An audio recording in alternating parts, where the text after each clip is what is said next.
Vamos a empezar la sesión de esta tarde, que como sabe, ayer tratamos del proyecto cultural.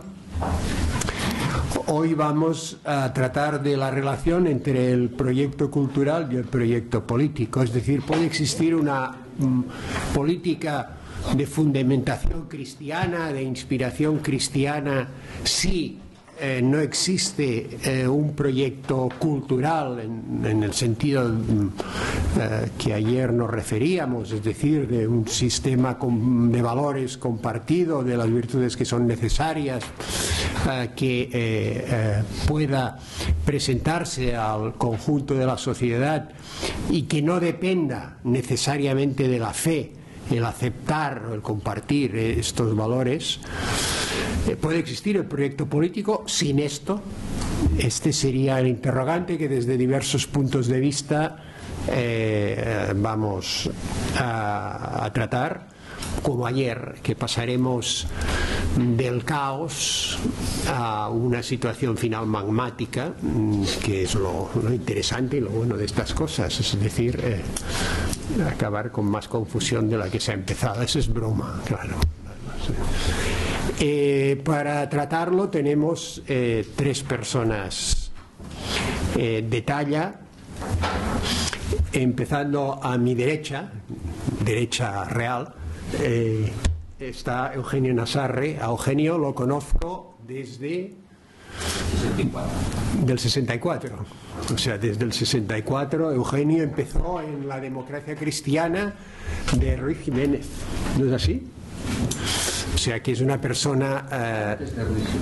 o sea, tú ya estabas cuando empezó Ruiz Jiménez, con los estudiantes democráticos, ¿cómo se llamaba? Unión de Estudiantes Democráticos. O la Unión de Estudiantes Democráticos, que fue un gran descubrimiento que desde aquí hicimos, que existen muchas. Bueno, desde entonces ha llovido mucho y él ha hecho muchas cosas actualmente, y desde hace mucho tiempo es, como sabéis bastantes de vosotros, diputado del Partido Popular. No voy a leer el currículum entero, no lo he leído de nadie, sino simplemente dar una pincelada. Ha sido también director general de Asuntos Religiosos, subsecretario de Cultura, director general de Radio y Televisión Española. Actualmente es vicepresidente de la Comisión de Administración Pública y pertenece a la Comisión de Enseñanza y a otras comisiones parlamentarias. Es una persona con un gran historial político en el sentido más positivo del término, del compromiso. Bueno, lo del 64 está dicho todo, ¿no?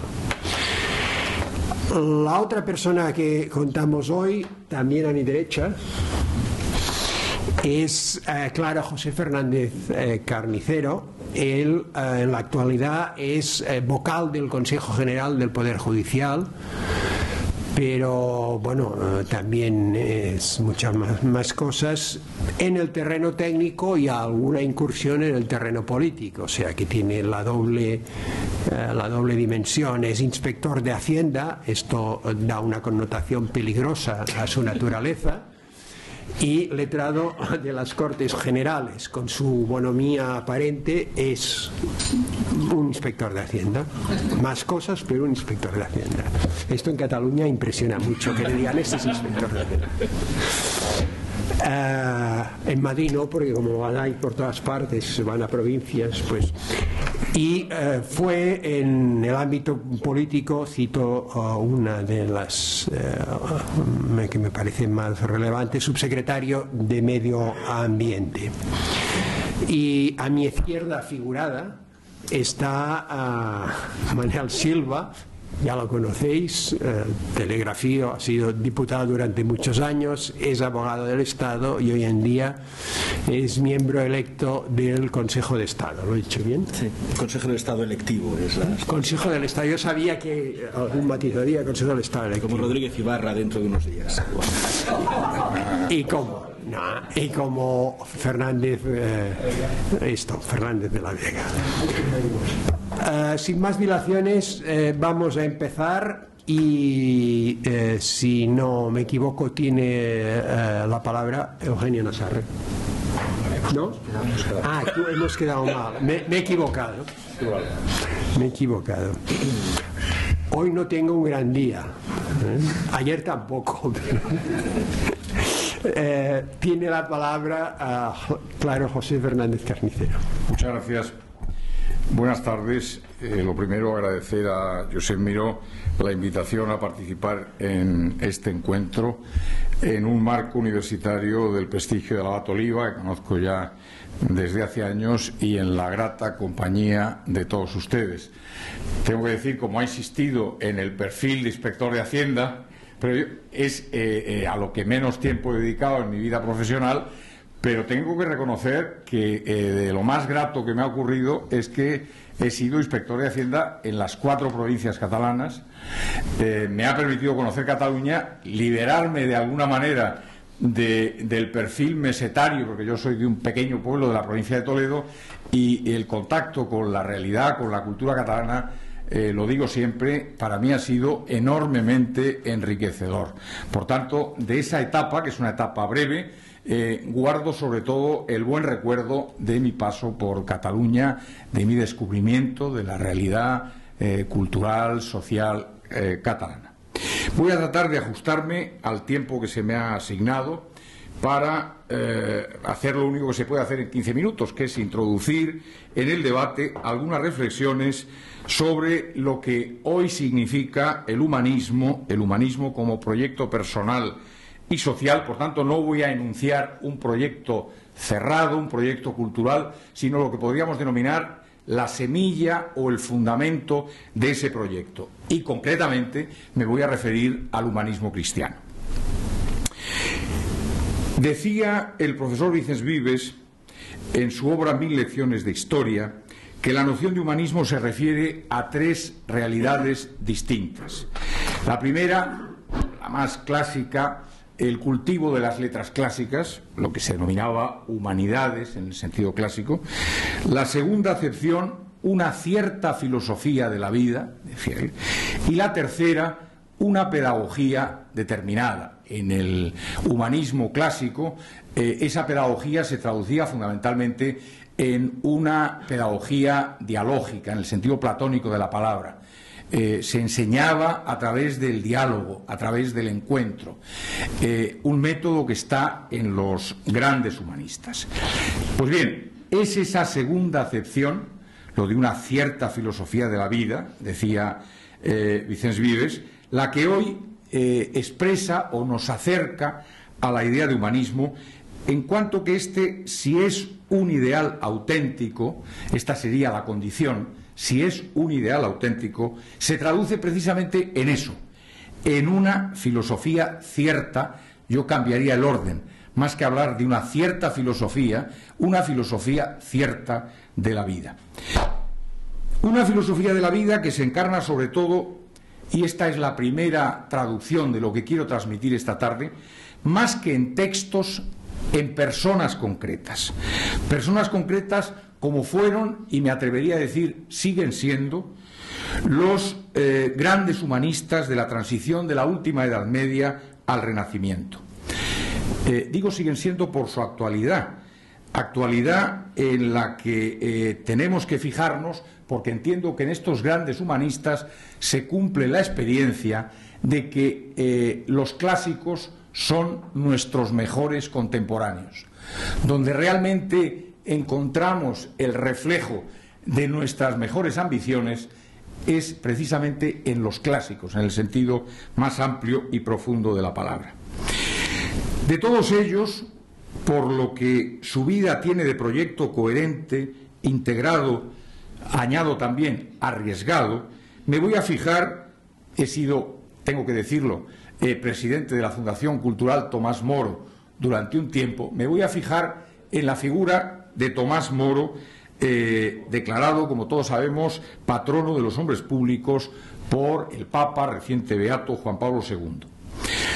Decía Pío XI, cuando lo canonizó en 1965, que Moro se resistía a cualquier idealización de su figura porque era decía literalmente el Papa, un hombre completo.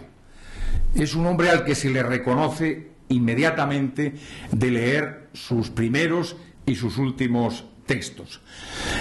Quizá la relevancia de la figura de Moro para entender lo que significa el humanismo y concretamente el humanismo cristiano es que en Moro el humanismo se eleva, como todos sabemos, a la categoría de utopía. Yo no voy a entrar siquiera en el análisis de la obra más citada, posiblemente también, no estoy seguro, su principal obra, que es Utopía, que es, cualquiera que lo haya leído y se haya acercado, es un texto provocativo y es un texto complejo donde los haya,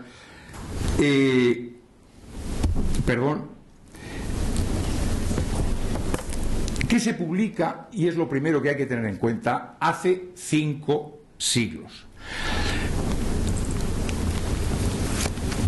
Esto me obliga también a recordar en Barcelona que el año que viene se cumple un siglo de la traducción catalana de Josep Pin i Soler, que fue un gran traductor, que tradujo también a otros humanistas como Erasmo, tradujo también a un hombre que está en el horizonte del humanismo, pero que es una figura distinta, como es, por ejemplo, Maquiavelo.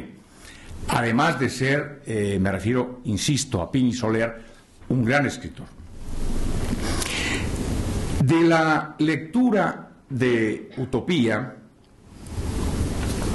destacaré que esta ínsula, con tantas resonancias cervantinas que nos obliga a recordar lo que significa en el pensamiento de Cervantes la ínsula barataria, en la que cifra el gobierno de Sancho Panza, esta ínsula sobre la que Moro proyecta sus ideales, en mi opinión, es una metáfora que nos traslada algo tan importante como la idea de que toda organización social y política, para que valga la pena, tiene que ser fruto de la libertad y del ansia de mejorar la realidad de la que partimos.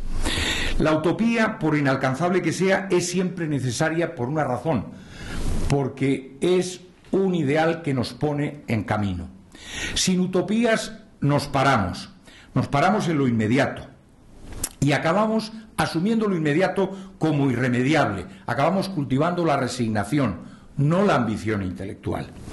Es conocido en este sentido uno de los ensayos clásicos sobre lo que significa la utopía, que es el de Karl Mannheim, Ideología y Utopía, en el que se distingue la utopía como referida a los ideales que dignifican de la ideología, que principalmente se refiere a intereses u objetivos concretos que nos mueven también y que evidentemente forman parte de la realidad. Hecha esta reflexión general, paso ya directamente a referirme a lo que desde la doctrina de la Iglesia y desde mi modestísima aproximación cabe entender por humanismo cristiano. El humanismo cristiano, y este es el comienzo para poder construir un proyecto cultural cristiano, es evidentemente una utopía, es un ideal, pero es un ideal que acaba, si somos auténticos, coherentes, si tenemos unidad de vida, como diría Juan Pablo II, acaba plasmando en un proyecto de vida que aspira a traducirse en realidades concretas. No hay que olvidar nunca aquella reflexión de Pablo VI en la Carta Apostólica 80 Adveniens, cuando decía que hay que evitar que el cristiano se refugie en mundos imaginarios, en mundos que acaban dividiendo nuestra personalidad y afectando justamente a ese principio capital de unidad de vida o de coherencia de conducta entre lo que pensamos y lo que hacemos. Es posible que nos cueste incorporar a nuestro mundo de hoy el ideal cristiano, que podríamos denominar el programa máximo, si se me permite utilizar esta terminología que es más política que espiritual, y que encontramos recogido en los Hechos de los Apóstoles, cuando se recuerda que la multitud de los creyentes tenía un solo corazón y una sola alma, que es muy importante también esta diferencia, y nadie consideraba como suyo lo que poseía, sino que tenía sus cosas en común. Repito, es posible que este sea un horizonte utópico, pero si no lo contaminamos políticamente, me refiero a este horizonte, no a posibles proyectos, o abusamos cínicamente de él usando el nombre del cristianismo en vano, este horizonte, por utópico que sea, sigue siendo nuestro referente moral y espiritual, es decir, el horizonte que da sentido a nuestra trayectoria como seres temporales, como seres que ven que su existencia transcurre más breve de lo que pensamos en el tiempo. También es posible que para comprender el valor del cristianismo como utopía, esta es una reflexión, si se me permite, muy personal, y que también entiendo que forma parte de esas semillas o fundamento del proyecto cristiano, es posible, repito, que necesitemos los cristianos un lenguaje nuevo. Es posible que necesitemos, como sugiere Eugenio Trías, mejorar nuestro lenguaje musical, algo que nos conduce a mejorar la calidad de nuestra liturgia. Un lenguaje musical, y cito casi literalmente, aunque no he tenido la obra a la vista de Eugenio Trías, un lenguaje musical que cumpla precisamente la función que tiene la música, que es la de conmover antes que convencer. Conmover en el sentido más hondo y profundo de la palabra. Por otra parte, y continuando con esta descripción rápida de lo que, en mi opinión, significa el humanismo cristiano, esto lo ha repetido toda la doctrina de la Iglesia, obliga a superar el antropocentrismo o lo que también se denomina inmanentismo del humanismo clásico, el que todo gire en torno al ser humano. El humanismo cristiano obviamente se encarna con la savia del Evangelio en un humanismo en el que se produce el encuentro fecundo de la libertad personal con la gracia. El Concilio Vaticano II, respecto del cual me digo siempre a mí mismo, y lo digo en este momento públicamente, es un corpus de pensamiento al que hay que volver siempre, nos dice en la tantas veces citada Constitución Gaudium et Spes que somos testigos de que nace un nuevo humanismo en el que el hombre se define principalmente por su responsabilidad ante sus hermanos y ante la historia. Ese principio de responsabilidad personal es una de las claves para entender lo que significa el humanismo cristiano. Por cierto, y esto es importante también cuando se discute si es ontológicamente posible hablar de humanismo cristiano, Juan Pablo II zanjó de una manera tajante la discusión en la Redemptor Hominis, acabando con la polémica. Yo creo que es una polémica que hasta que el Papa se pronuncia era una polémica claramente preconciliar, el discutir si era posible o no un humanismo cristiano. El Papa afirmó que no es concebible ningún programa o proyecto cristiano, ya sea social, político, estatal, económico o cultural, que renuncie a la dimensión humanista. Es inconcebible hablar de cristianismo sin pensar en lo más importante, en el núcleo al que va dirigido realmente toda la doctrina de Cristo, que es el ser humano. Por tanto, ¿cómo vamos a hablar o cómo vamos a discutir sobre si es posible o no un humanismo cristiano? No es concebible, repito, para un cristiano que siente la cercanía del Hijo de Dios encarnado, del Hijo de Dios redentor de la humanidad, de toda la historia, entendida la historia como huella del ser humano, el que el cristianismo no esté marcado por esa presencia.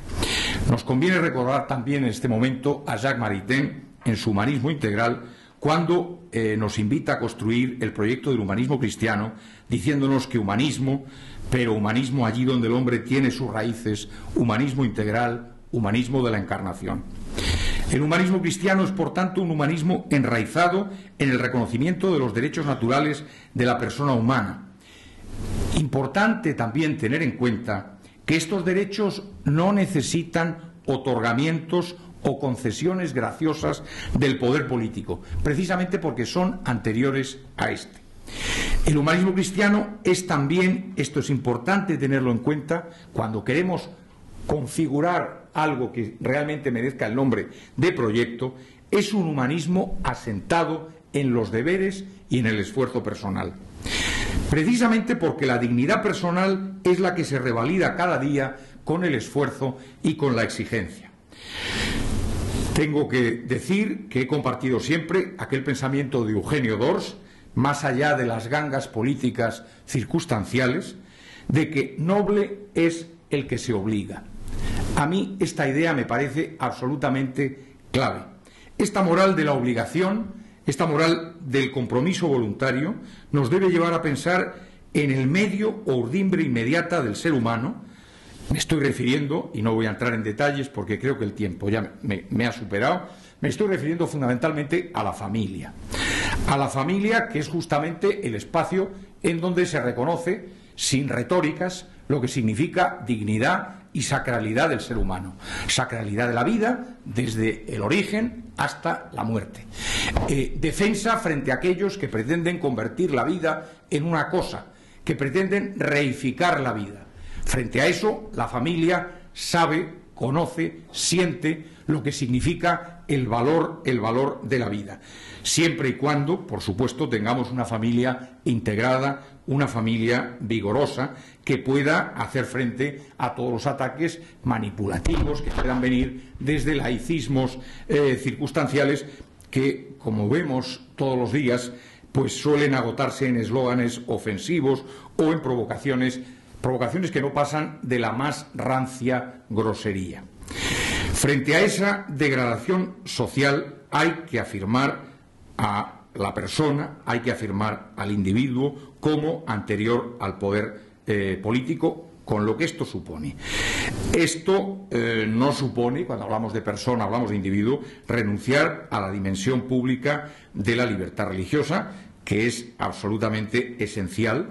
Yo creo que un proyecto cristiano, desde el punto de vista cultural, supone la visualización de la realidad social del cristianismo. El cristiano no puede ocultarse.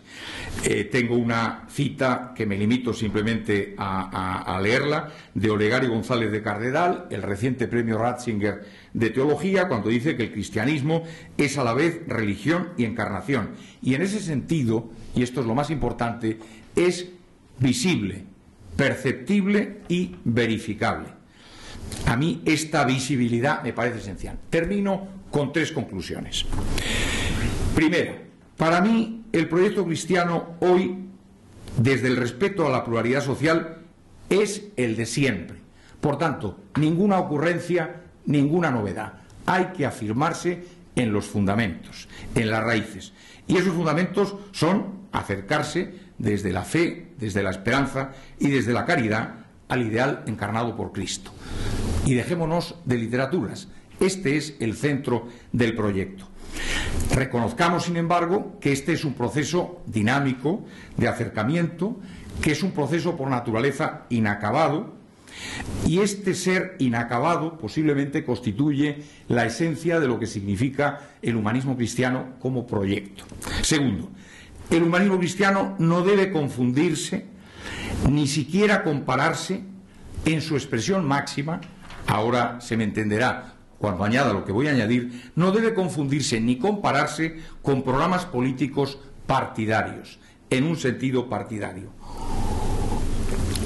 Esto no supone que los cristianos tengamos que renunciar a la acción política, todo lo contrario. Ni dejar de recordar el origen cristiano, algo que me parece fundamental, de valores políticos tan sustantivos como la libertad, la igualdad, la justicia y la fraternidad. La fraternidad, que es fundamentalmente la consecuencia de la caridad. Siempre se ha dicho que de la tríada de valores o de principios de la Revolución Francesa, que se había hablado mucho de libertad e igualdad, pero poco de fraternidad. Pues bien, libertad, igualdad y fraternidad, además de justicia, del valor justicia, están absolutamente enraizados en lo que significa el cristianismo, desde su primer aliento hasta hoy.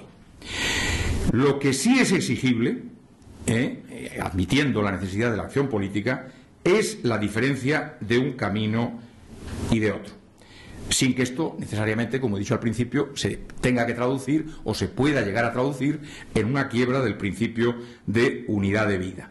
Pero unidad de vida no supone confusión programática de pautas religiosas con pautas políticas. Tercero y último, El humanismo cristiano tiene que tener vocación de encarnación y, en consecuencia, de gradualidad realista y proyectiva, con metas y objetivos concretos. El cristianismo, al final, por decirlo de alguna manera, o el proyecto cristiano, tiene que obligar a los que lo encarnan a remangarse y a entrar en la realidad social de cada momento, desde el respeto al que no cree, pero, insisto, sin apartarse en absoluto de lo que significa la realidad. Y esto se tiene que hacer, vuelvo a repetir, sin renunciar ni perder de vista el programa o ideal máximo. Fundamentalmente porque si renunciamos a ese ideal último, el humanismo cristiano deja de ser esa filosofía cierta de la vida, o esa cierta filosofía de la vida a la que se refería el maestro Vices Vives. Otra vez, muchas gracias.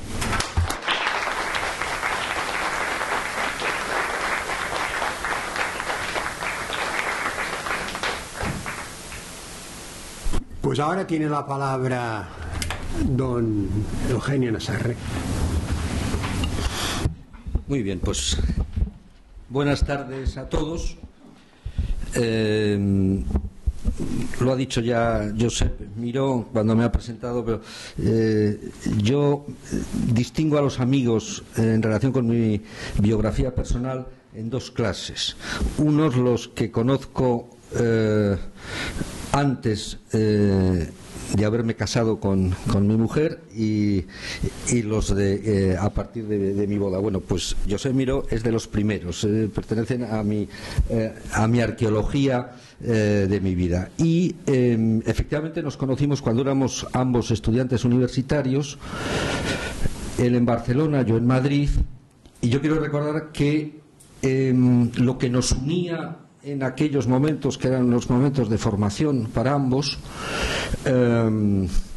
era precisamente, teníamos vocación política, queríamos transformar la realidad, no nos gustaba la sociedad en la que vivíamos,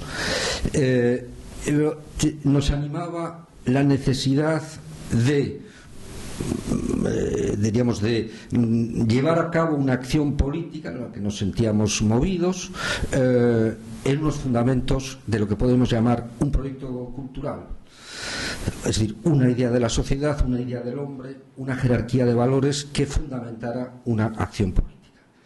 Y nos reuníamos, entre otros sitios, en Montserrat, con Col d'Alentón, entre otros, con Antón Cañellas, etcétera, para hacer ese tipo de reflexiones. Por eso a mí, es decir, yo primero tengo que felicitar a Josep Miró, y a la Universidad Abat Oliba, de que este tipo de seminarios en estos momentos yo los considero absolutamente necesarios, y el por qué lo considero absolutamente necesario van a ser de alguna manera las reflexiones que voy a hacer en los minutos que se me han encomendado. Miró, que nos plantea siempre tareas difíciles desde hace muchos años y lo sigue, la tarea que nos ha pedido, por lo menos a mí en el correo electrónico que me envió, era intentar contestar a tres preguntas, que decían así: ¿puede existir un proyecto político de fundamentos cristianos sin un proyecto cultural que los fundamente? ¿Cuáles pueden ser las características del proyecto político y del cultural? ¿Qué aplicación tiene la situación española, europea? ¿Qué diagnóstico podemos hacer de ambas realidades y también de la catalana? De estas tres preguntas, la primera tiene trampa. Y no hace falta contestarla porque se contesta con la segunda pregunta. Al decir en la segunda cuáles pueden ser las características del proyecto político y del cultural, ya se entiende que efectivamente no puede haber un proyecto político sin un proyecto cultural. Y por lo tanto, esta es nuestra tensión y esta sería la deficiencia, es decir, intentar construir un proyecto político sin ese tipo de proyecto de sociedad, de visión de la sociedad, no conduce a la nada, a lo efímero, y ese puede ser uno de nuestros problemas. A estas preguntas yo las tres reflexiones que quiero hacer, y que tendrán que ser necesariamente esquemáticas por el tiempo, pero en fin, es nada más para dar enunciados y que puedan servir al coloquio, La primera sería la siguiente. Nacen de nuestras conversaciones, entre otras en Montserrat, y de nuestras reflexiones. Ha habido un proyecto político con una base cultural seria y profunda, con éxito político, con fecundidad histórica, protagonizado por cristianos, que tenemos que tener, creo yo, como punto de referencia, que es el proyecto que yo llamaría de reconstrucción de las democracias tras la Segunda Guerra Mundial, en el que la contribución de católicos alimentados por una profunda reflexión teológica, filosófica, histórica, con nombres que todos conocemos tan importantes como Cheny, Danielou, Delibac, Guardini, Ranner, Maritain, Blondel, Debré, Sturzo, Dossetti, y tantos otros, fraguan un proyecto político con fundamento histórico, y cuya contribución es determinante, al menos en 25 años de la historia europea. Yo pondría 1945, primeros años de los años 70, en el que empieza a declinar ese proyecto.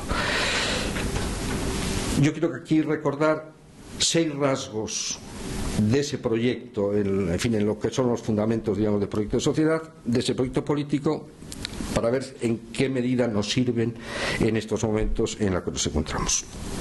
Primero, yo creo que hay un presupuesto básico, de alguna manera se ha referido a él y a su autor, claro, que es la renuncia por superación de lo que Maritain llamó el ideal histórico concreto de la cristiandad, para pasar a un tiempo nuevo, que es el de la, llamarlo, ciudad pluralista.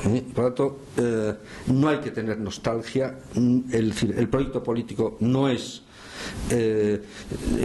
volver a intentar crear una nueva cristiandad, sino otra cosa, una ciudad secular, plural, en la que deben convivir diversos credos, diversas familias espirituales, como decía Maritain. Segundo, una apuesta decidida por la democracia, pero una democracia con bases espirituales, con bases, llamémoslo, humanistas espirituales, que arranca en el famoso radiomensaje de Pío XII de Navidad de 1944, que es un punto de referencia para digamos, todo este núcleo de pensamiento, y cuya frase, yo creo, más significativa, yo resumiría, es aquella que dice en ese radiomensaje: la dignidad espiritual de la persona humana es el alma de la democracia. Y eso lo tendríamos que tener en cuenta. Tercero, en ese proyecto, y eso nos viene a cuento, hay una parte que es de la vida cotidiana, de la vida real de las personas, que es lo que podríamos denominar el campo económico y social, y es la elaboración de lo que podríamos llamar el modelo de economía social de mercado, que, como todos sabemos, nace en la Escuela de Friburgo, con aportaciones como la de Eucken, Röpke, Franz Bohm y, sobre todo, digamos, la síntesis Müller-Armack, en el cual el objetivo fundamental es, con base científica de la economía, proporcionar a la economía, la única posible, que es la economía de mercado, un orden ético saludable, unos criterios éticos con unas reglas de juego institucionales, las reglas de la competencia, etcétera, y con unos valores que tienen que cimentar la economía de mercado, el espíritu de trabajo, valor del ahorro. Por eso esa preocupación por la estabilidad de la moneda, no se puede vivir por encima de sus posibilidades, etcétera. Y con unos sujetos que, en el que está, por ejemplo, quiero destacar la reivindicación de la familia como sustento, diríamos, de sujeto económico. Cuarto, una concepción del derecho, esto me parece muy importante, que impregnada de lo que se ha llamado el renacimiento del justnaturalismo. La concepción del derecho en este momento está impregnada, diríamos, del justnaturalismo como una contraposición o reacción al positivismo jurídico, que, diríamos, es una de las fuentes de los totalitarismos, que es digamos, la alternativa a el proyecto que se está construyendo. Quinto, Una tarea histórica, porque todo proyecto tiene que tener una tarea histórica, que en este caso es el proyecto europeo.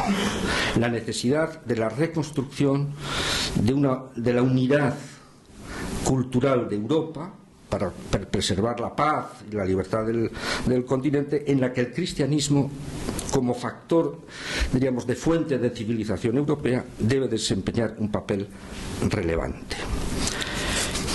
Y sexto, yo diría, podemos discutir todos estos puntos,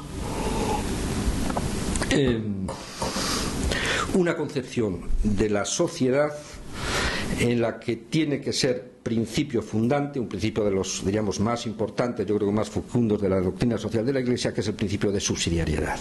Es decir, no solo desde el punto de vista vertical, que es dar, como en estos momentos está ya constitucionalizado en la Unión Europea, sino en lo que podríamos denominar horizontal, digamos, el Estado en sus relaciones con la sociedad.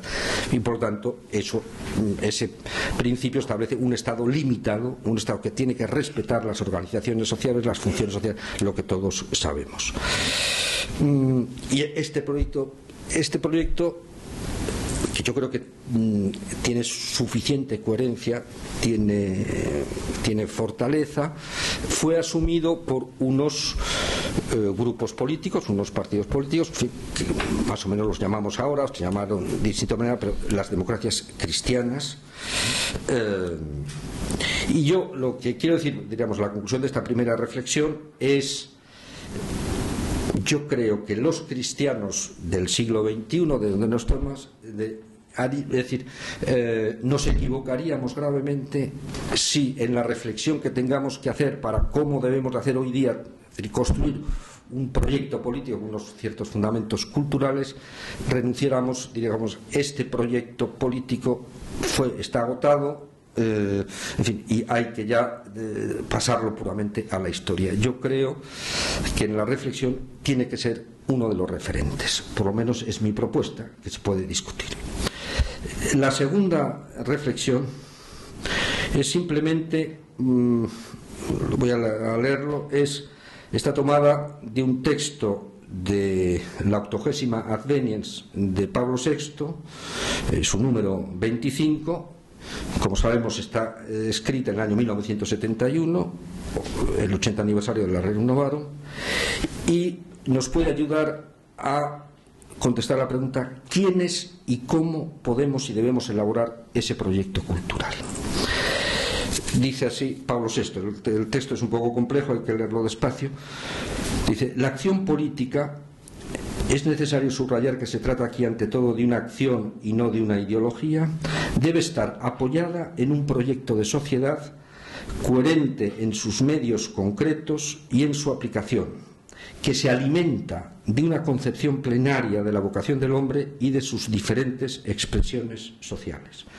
No pertenece al Estado, ni tampoco a los partidos políticos, que se cerraran sobre sí mismos el tratar de imponer una ideología por medios que desembocarían en la dictadura de los espíritus. Toca a los grupos establecidos por vínculos culturales y religiosos, dentro de la libertad que a sus miembros corresponde, desarrollar en el cuerpo social de manera desinteresada y por su propio camino estas convicciones últimas sobre la naturaleza, el origen y el fin del hombre y de la sociedad.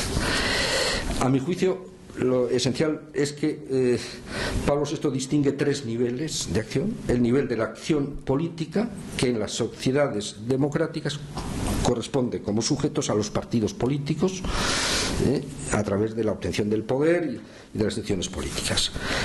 Una tercera, el de las convicciones últimas, que llama, cuyos sujetos son los grupos culturales y religiosos, y una que yo llamaría intermedia, que es lo que él llama la elaboración del proyecto de sociedad, que los partidos políticos deben asumir y que deben ofrecer una sociedad, pero que no deben construir ellos solos, sino alimentados por las convicciones últimas que pertenecen a los grupos religiosos y culturales.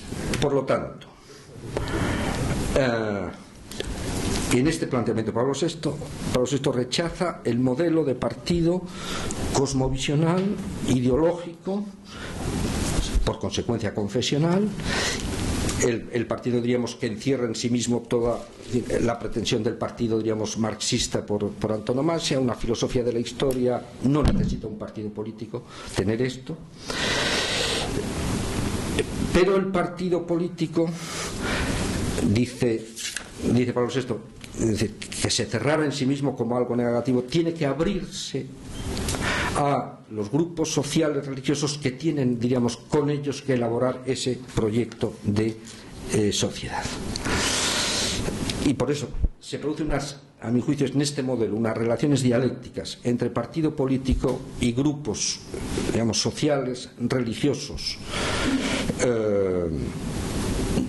que yo creo de las relaciones que nos pueden servir, diríamos, como camino fundamental para la elaboración del proyecto político. Y la tercera y última reflexión telegráfica: ¿cómo podemos aplicar estos planteamientos a la España y a la Europa de hoy? Es decir, ¿qué aplicación tiene lo que nos preguntaba Josep Miró? Y en este último punto, que podríamos ampliar en el coloquio, los puntos que quería decir también telegráficamente son los siguientes. Primero, es cierto que hay grandes distancias entre la Europa de la posguerra de la segunda mitad del siglo XX, del siglo pasado, la Europa, diríamos, de las democracias cristianas, y la sociedad europea de hoy. Pero cometeríamos un error si dijéramos que esas distancias se han convertido en un abismo insuperable. Sí creo que ha habido abismo en la Europa del Este. Con la caída del muro de Berlín, el mundo soviético, el proyecto del socialismo real, el proyecto comunista, se derrumbó, cayó, y las nuevas democracias, afortunadamente, de los países del este, ha habido una ruptura, diríamos, histórica. Pero yo creo que no podemos decir lo mismo del proyecto europeo. El proyecto europeo tiene su continuidad. Tenemos que ver, por lo tanto, las reflexiones, qué distancias nos separan dentro de esta continuidad. Segundo, la gran diferencia para nosotros los cristianos es la profunda secularización de la sociedad europea en los últimos 30 años. Sabemos que Europa se ha alejado de Dios, y una buena parte de ella reniega de la herencia cristiana o de la aportación cristiana de la civilización europea. Cosa que no sucedió en aquel momento, aunque sí sucedió en el momento anterior, en el momento de los totalitarismos. Los democristianos del proyecto político que fueron protagonistas tenían una ventaja sobre nosotros, y es que tenían de alguna manera un pueblo detrás de ellos que se convertía políticamente en electorado, que podían comprender el proyecto cultural que ofrecían y que podían establecer, diríamos, una comunicación adecuada. ¿Dónde está en estos momentos ese pueblo? Es lo que nos tenemos que preguntar. Tercera observación sobre la situación en que nos encontramos. Sin embargo, tenemos alguna semejanza que hace oportuno este tipo de reflexión, y es que yo creo que en estos momentos estamos viviendo de una crisis profunda de la sociedad europea. No hace falta decirlo, es una crisis que lleva ya más de 3 años. Cuando tenemos el tiempo de decir, no, es que ya desde el 2008 al 2011 son 3 años. 3 años es lo que duró la Guerra Civil Española y cerca de la Guerra Mundial, es decir, y es una crisis que va a tener unos efectos que ya está teniendo de todo tipo, económicos, sociales y culturales. Y por lo tanto, de la misma manera que el proyecto de aquel momento era la reconstrucción de las democracias devastadas por la Segunda Guerra Mundial, aquí tenemos la necesidad de un proyecto que dé respuesta a la crisis europea, que es una crisis fundamentalmente europea, no vas por América Latina, no es una crisis europea que estamos padeciendo. Cuarta observación, y ya estoy acabando. En el diagnóstico que vamos a hacer, el centro derecha europeo, los herederos de aquellos hombres preclaros, han abandonado, tenemos la conciencia de que han abandonado de manera, a mí me produce una gran insatisfacción, la batalla de las ideas. Se han instalado en la gestión de la crisis desde una visión tecnocrática y orientada a lo que llamamos la política de las cosas. No nos engañemos, en estos momentos quienes están gestionando la crisis en el ámbito europeo son los partidos de centro derecha.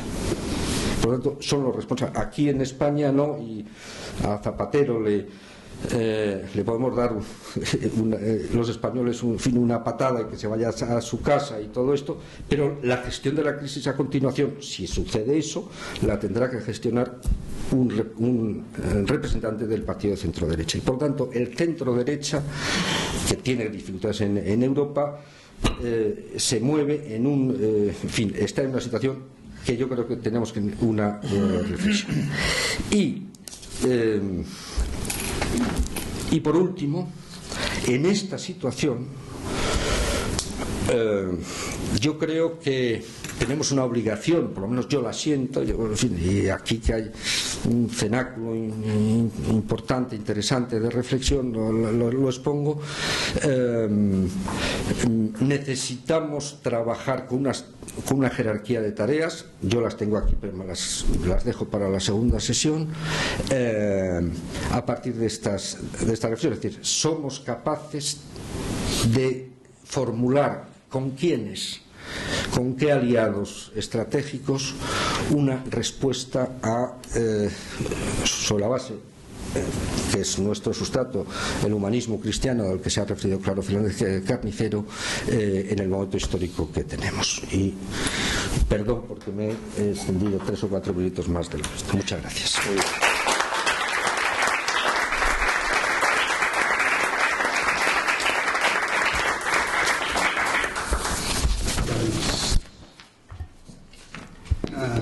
El señor excelentísimo Manuel Silva te va a hacer bueno, pues muchas gracias también por la invitación, y es un placer encontrarme aquí con este auditorio y con los miembros de la mesa. Eugenio, hemos compartido unos cuantos años de vida parlamentaria y de iniciativas también políticas y parapolíticas, y lo propio con Claro José Fernández Carnicero, y por lo tanto, pues, y bueno, con Miró ya lo sabéis la mayor parte de vosotros, con lo cual es un auténtico placer estar aquí, ¿no? Yo quería romper una lanza también en favor de Claro José Fernández Carnicero, porque, hombre, siempre ha existido una estrecha relación entre la cristiandad y las finanzas públicas. Pensemos en San Mateo, que es un tema, es algo importante, además en unos momentos en que quizá en aquella época la gestión de los tributos, la recaudación, la inspección, pues estaba todo configurado de una forma unitaria junto con el látigo, y ahora pues está el cuerpo de gestión, los inspectores, los recaudadores y los embargos de cuentas corrientes, que es algo más pacífico, pero la tradición esa existe, ¿no? Después de las dos magníficas intervenciones, yo querría acotar o poner de manifiesto algún elemento que posiblemente haga con un cierto desorden, y por eso pido disculpas por anticipado, ¿no? Yo creo que lo primero que tenemos que tener en cuenta también, y lo decía antes Eugenio Nassarre, que el proyecto político de los cristianos no es la configuración de una nueva cristiandad. Yo creo que la gran diferencia que se produce entre la cristiandad, por decirlo de alguna manera, o el cristianismo más que la cristiandad, y el islam, es que uno en el Evangelio normas de derecho público no encuentra, en el Corán muchas, y posiblemente por eso en unos sitios pasan unas cosas y en otros sitios pasan otras, ¿no? Y por lo tanto pretender configurar o un proyecto político absolutamente unitario, la creación además de una hipotética cristiandad donde la religión y la política, o donde el derecho público, es decir, que yo creo que eso ya desde San Agustín y desde la Guía de Roma, eso está bastante abandonado, al menos en lo que es el occidente de Europa, y por lo tanto hay que renunciar a eso, ¿no? Aunque en algunos momentos haya existido una cierta añoranza, yo creo que eso hay que olvidarlo del todo, y hay que partir también, como decía los dos ponentes y claro José también antes, también de las afirmaciones del Concilio Vaticano II y de la Gaudium et Spes, ¿no? Es la autonomía de las realidades temporales y algo importante, el pluralismo político de los cristianos. Claro, algo que en España es difícil de entender, porque en la práctica, sinceramente, parece que no existe, ¿no? Y es quizás sea una anomalía, espero que sea una anomalía en principio catalana, subsidiariamente española, y espero que no un día se convierta en europea, ¿no? Pero uno, cuando estamos hablando de ese pluralismo político de los cristianos, pues admira como en otros países te encuentras a políticos de inspiración cristiana militando en partidos socialistas y haciendo afirmaciones o luchando por ideas o por proyectos que obviamente emanan de la antropología cristiana y de una determinada idea del Estado y de la sociedad, ¿no? En algún debate parlamentario ponía algún ejemplo, lo digo por recapitular, ¿no? No vamos a hablar de políticos de centro derecha, que parece que está más vinculado al tema, ¿no? Pero por ejemplo, personas como Johannes Rau, que fue presidente de la República Federal Alemana, protestante, socialista, y que hizo un testamento político, lo que se llamó el discurso berlinés en el año 2001, donde se enfrenta a problemas y a temas de la importancia de la eugenesia, de la eutanasia, del aborto, de la investigación con embriones, y es algo que en estos momentos horrorizaría a cualquier miembro de la Comisión Ejecutiva Federal del PSOE en España. Vamos, es que se lo enseña a uno sin decirle que uno ha firmado y obviamente pues no lo asumiría. Y sin embargo, pues una persona, ya digo, socialista, protestante, presidente de la República Federal, que no es poco, y que sin embargo traslada obviamente a su actividad política esa antropología cristiana, esa idea del hombre y de la sociedad. Un texto absolutamente recomendable, ¿no? Luego recordemos también al que incluso llegó a ser presidente de la Internacional Socialista, el portugués António Guterres, que fue presidente del gobierno de Portugal en los últimos 90, o no sé si quizá cogió principios también del nuevo siglo, donde cuando se tuvo que someter a referéndum en Portugal la ampliación de supuestos del aborto, hizo campaña en contra. Yo recuerdo algún debate con María Teresa Fernández de la Vega, entonces en el Congreso de los Diputados, cuando criticaba o no la posición que podía tener mi grupo parlamentario, al menos los diputados de Unión Democrática, en relación con el aborto, que me podía permitir decirle: vaya usted, se lo explica al presidente de su internacional, que tiene la misma posición que tengo yo, o sea que aquí, si acaso, la que está fuera de juego es usted, ¿no?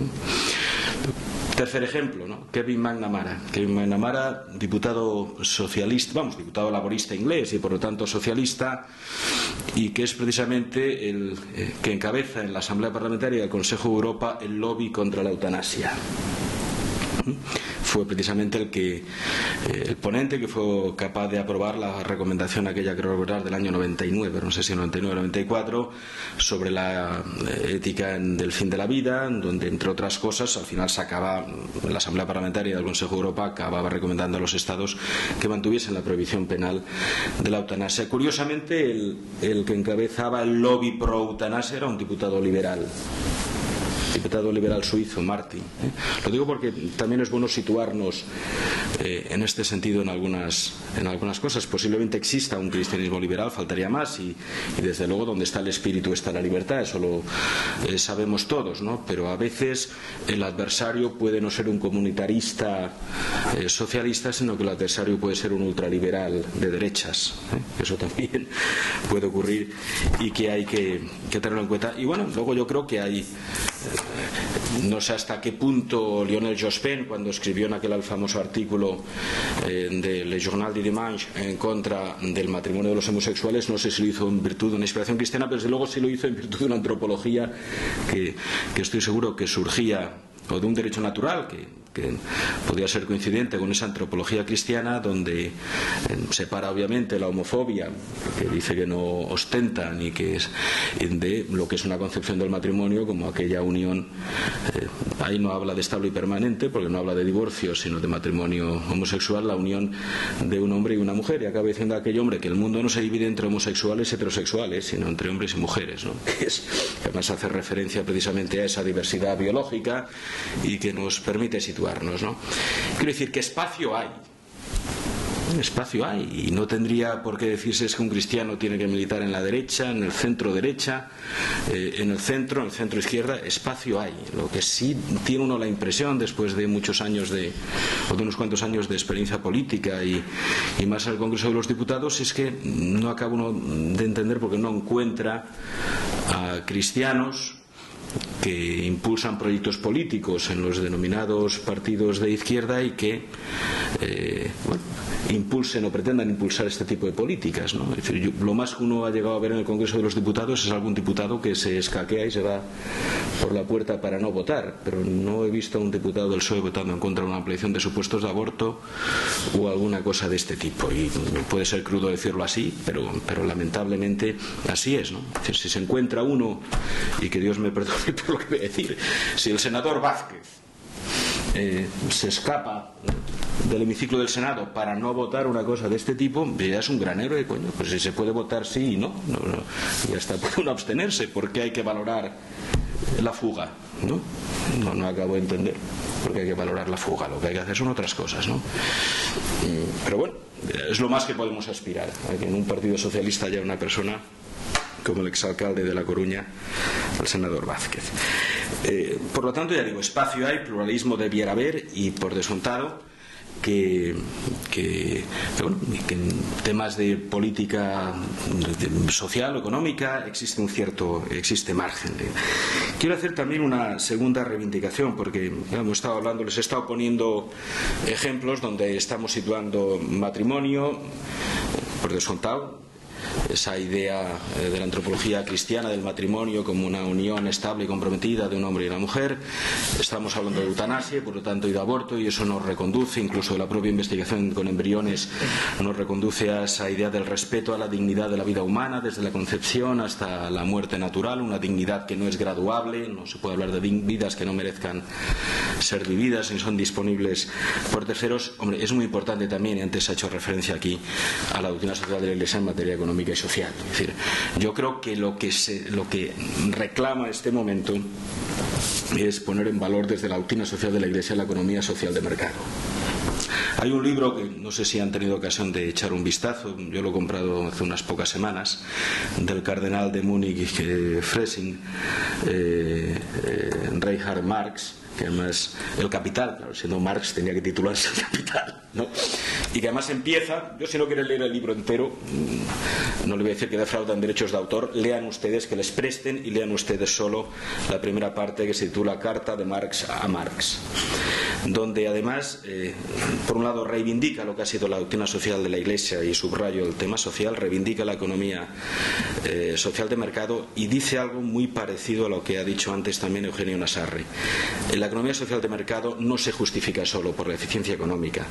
La economía social de mercado constituye una alternativa moral a unos comportamientos, incluso diría propios sistemas económicos que se están produciendo ahora. Si además tienen interés por el tema de los indignados y del famoso 15J, esa primera parte del libro, que es una veintena de páginas, les será de muchísima utilidad. Pero además, como explica la situación, que como él la ve desde Alemania, que nosotros en estos momentos Alemania nos parece el cielo con su nivel de crecimiento económico, su nivel de empleo y su nivel de exportación, nos ayuda a entender qué es lo que está pasando en estos momentos, y que entraña en cualquier caso un gran peligro político, que es la absoluta degradación de lo que se denomina clases medias, y el problema no solo de la enorme cifra de paro, al menos en España, sino la enorme cifra de personas que ni trabajando prácticamente ganan lo bastante como para vivir o para llevar una vida digna. Y eso es importante y es algo donde hay que hacer mucho hincapié. Quiero decir que en estos momentos de crisis económica y de una importante también crisis moral, yo creo que es un momento de reivindicar precisamente esa doctrina social de la Iglesia. Obviamente, siguiendo con esa antropología cristiana, pues ese reconocimiento del hombre abierto a la trascendencia. No será un democristiano Sarkozy, pero el libro, esa entrevista de las religiones, el libro que publicó sobre las religiones, la República, la Esperanza, pues hombre, pone también, ¿no?, aclara esa situación, no solo en la medida que supone un reconocimiento de algo tan personal y además tan ligado a la naturaleza humana como ese sentido de trascendencia, sino, hombre, dice algo que también tenemos que decir, es la reivindicación del buen cristiano como buen ciudadano. Como buen ciudadano. Yo siempre digo que de no tener la fe que tengo, seguro que hubiese hecho muchas más cosas malas de las que he hecho, que son bastantes, ¿no? Y por lo tanto esa idea que acaba trasladando una izquierda progresista de que, hombre, el cristiano es un ser especialmente peligroso, fundamentalista, que pone en riesgo la libertad de los demás, pues hombre, cuando hay políticos como, y le digo en este caso Sarkozy, que también tiene una vida personal un poco ajetreada, como saben ustedes, bueno, menos que otros, por todo hay que decirlo, ¿no? Pero pues pone en valor o afirma esa idea del hombre religioso como buen ciudadano y como un activo para la República y un activo para la sociedad política, pues creo que es algo que vale la pena, ¿no? Y lo propio, pues hombre, otros elementos también de nuestra propia antropología, como esa relación entre la sociedad y el poder público, y en última instancia, claro, entre el mercado y la regulación, entre el mercado y el poder público, ¿no? Aquello, esa base también de la economía social de mercado, de tanto mercado como sea posible, tanto Estado como sea necesario. Es decir, el Estado, el poder público, el que ayuda o permite llegar al que por sí mismo no pueda llegar, ¿no?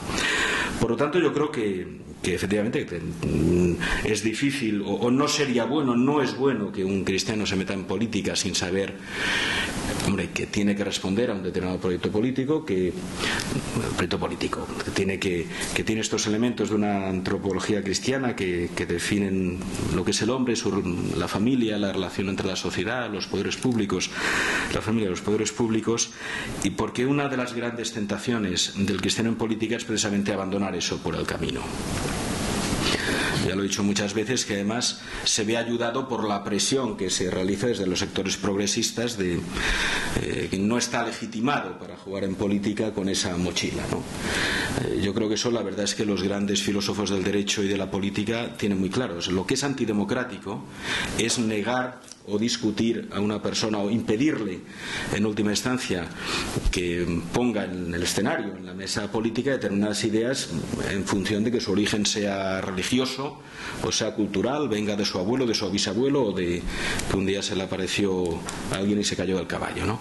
Lo que es realmente antidemocrático es decir que alguien no puede someter al debate político, poner al debate político determinadas ideas o determinadas concepciones porque pueden tener en última instancia un origen en su fe, un origen religioso. Eso sí que es antidemocrático, por utilizar otras expresiones, pero es a lo que se ve sometido el político cristiano pues todos los días en el Congreso de los Diputados, y dice, no, oiga, usted eso se lo deja en casa, aquí venimos a hablar de otras cosas.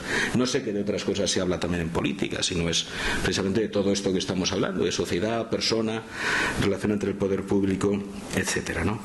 Pero bueno, ahí está ese aspecto. Hay otro tema también, ya lo digo prácticamente para acabar, que es importante, ¿no? Que a veces, ya decía antes, que se pretende acobardar o acomplejar a ese político cristiano sobre la base de que lo que pretende es imponer determinadas ideas. Es decir, aquí las ideas, sin embargo, se ponen encima de la mesa y se someten al contraste democrático, y desde el punto de vista lo que sea es absolutamente ilegal. Lo que es curioso es que se pretenda decir que un señor diputado, un señor concejal, que puede tener unas ideas inspiradas precisamente en el humanismo cristiano, tenga o bien que renunciar a ellos, o que no pueda aspirar a lo que aspira cualquier persona en política, cualquier grupo en política, ¿no? Que es hacerse dueño del boletín oficial del Estado, para decirlo de una forma, si quieren, un poco cutre, ¿no? Es decir, o sea, uno al final lo que pretende, legitimado por las urnas, es obtener unos medios que permitan, obviamente, satisfacer o llevar adelante determinadas políticas, y para eso tenemos un sistema democrático, para que las leyes las tengan que aprobar en unas cortes, luego puedan someterse incluso a un control de constitucionalidad y que el gobierno pueda aprobar decretos y puedan someterse a la jurisdicción contenciosa administrativa, ¿no? Pero ahí estamos. Sin embargo, de contra, y con eso que se acabó, pero es que siempre me resultó muy chocante, uno ve desde algunos sectores políticos un intento de resucitar el cesaropapismo, ¿no? Yo recuerdo dos debates en los que seguro que estaba presente Eugenio Nassarre, donde desde algunos sectores, el Partido Democrático Nueva Izquierda, el Partido Socialista, incluso ya con Diego López Garrido, se criticaba que en algunos manuales de religión católica se dijese pues que el aborto era un pecado. Se decía, pero ¿cómo se puede decir que es un pecado algo que es un derecho? No era un derecho, al menos hasta la última ley no era un derecho, ¿no? Pero claro, esto es una confusión brutal. Eso sí que es una confusión brutal entre la religión y el poder público, o la moral y la política, o la religión y la ley, ¿no? Estoy diciendo desordenado, ¿no? Pero eso nos encontramos, es decir, a personas que te acusan de pretender imponer ideas, aunque estás dispuesto a someterlas al contraste democrático, y por otra parte lo que pretenden es que no se pueda configurar como pecado, y perdónenme que lo diga de una forma tan, seguro que tan burda, algo que el ordenamiento jurídico permita. Claro, desde ese punto de vista, pues el adulterio pues ya lo podemos borrar y toda esta historia, ¿no? O al revés, como he dicho en alguna ocasión, en cada periodo de sesiones pasamos la lista de pecados por el Congreso de los Diputados para que diga que se entiende que es pecado o que deja de ser, ¿no? Por lo tanto, en cualquier caso hay mucho por hacer, y lo que creo que es importante también es lo siguiente. Yo creo que en general la sociedad, aunque es verdad lo que decía Eugenio, que uno se nota solo, abandonado al menos por una cierta masa, que seguro que fue la que en su día impulsó a las democracias cristianas, da la impresión de que la gente no ha perdido del todo, y digo del todo, la conciencia del bien y del mal, de lo que está bien y de lo que está mal. Curiosamente sí que da la impresión de que ha perdido la idea de que una vez lo que se define lo que está bien, no hay que imponer, pero sí que habría que realizar políticas que favoreciesen eso que es bueno y que desincentivasen lo que es malo, ¿no? Quizá no sea el mejor ejemplo, pero yo estoy seguro que todos estaríamos de acuerdo en que, hombre, mire, la infidelidad matrimonial no es lo mejor que hay, ¿no? Seguro que es malo, seguro que se hace una encuesta en el CIS y la gente le pregunta, oiga, ¿usted qué opina de que a usted le fuesen infiel? Pues diría que está muy mal. Bueno, ¿y por qué el ordenamiento no pretende apoyar de alguna manera la fidelidad y desincentivar la infidelidad?